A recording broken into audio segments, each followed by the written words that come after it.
When considering cancer screening, I try to take a different approach with my patients, focusing first on lifestyle for prevention.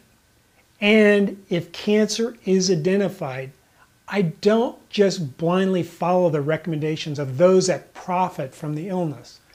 Take, for example, a 62-year-old retired policeman that was a patient of mine and found to have an elevation of his PSA blood test.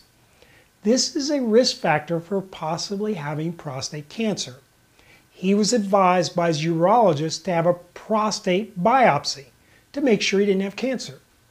Now, I generally don't advise prostate biopsies because of the risks of the procedure and it may miss the cancer. Biopsies may also inflame the prostate, which may actually increase cancer risk or cause it to spread if cancer is already there. Now, I propose and use alternative ways to make the diagnosis. I advise my patient to have a more sensitive and specific test called the DIAPAT test. This is a proteomic test of the urine, and it's available in Europe. Now, this test is much more sensitive and specific than the PSA test, and it's totally non-invasive, just a urine test. Now, why is this not available here in the USA? I'm guessing, but it seems like someone might have looked at the impact on the economy and urologists. I mean, if we did away with prostate biopsies and all the sick care economy that they support, it would put a lot of medical people out of a job. Now, for my patient, the proteomic test was also abnormal. Then we ordered a PET scan, which showed the cancer in the prostate. The first step after cancer is discovered is to do a survey for possible causes. This would include an evaluation and treatment of nutrition, detoxification, and we'd take a search for toxic emotions and stress. The second simultaneous step is to pray for guidance and healing.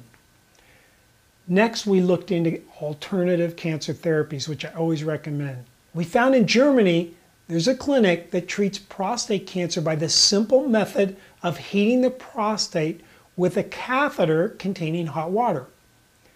And the water's not even that hot, only a few degrees above normal. Now, records from the clinic showed an 80 to 90% cure rate with no side effects. The treatment is not available in this country, I think because of the apparent financial conflict of interest with our FDA-approved therapies. The oncologist of the clinic where my patient went presented all the data of his success to the FDA. But it's like they can't stand any competition. They turned him down. I mean, how much can you charge for hot water? The treatment for my patient was effective, and the cost was even covered by his USA-based health insurance. Now, by having already, before treatment, addressed the patient's lifestyle issues that may have contributed to his developing cancer, he's not nearly as likely to have a recurrence or to develop a new cancer. Now, it's truly sad, and I'm ashamed to see that vested interests appear to completely dominate American cancer treatments. This is Dr. G. Thanks so much for watching.